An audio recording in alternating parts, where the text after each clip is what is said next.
আপনি যদি R15 নিয়ে কোথাও দাঁড়ান, তাহলে মানুষ আপনার R15কেই দেখবে, আপনাকে না। কিন্তু কোনো বিশ্বসেরা ফুটবল কিংবা ক্রিকেট প্লেয়ার যদি BMW নিয়েও দাঁড়ায়, সবাই কিন্তু ওই প্লেয়ারটাকেই দেখবে, তার BMW কে না।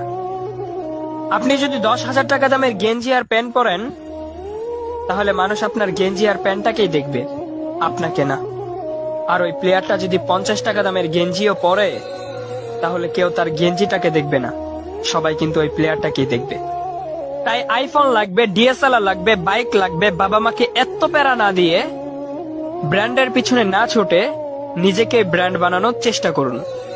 নিজেকে এমন ভাবে তৈরি করে তুলুন যাতে মানুষ আপনাকে ব্র্যান্ড বলতে বাধ্য হয়।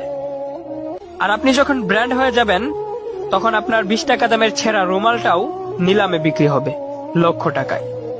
আর আপনি যখন ব্র্যান্ড হয়ে যাবেন, তখন আপনার প্রত্যেকটা জিনিসও ব্র্যান্ড হয়ে যাবে।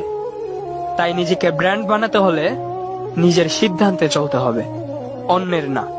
আর একটা কথা মনে রাখবেন, জ্ঞান অনেকেই দিবে, কিন্তু আল্লাহ ছাড়া সঙ্গ কেউ দিবে না।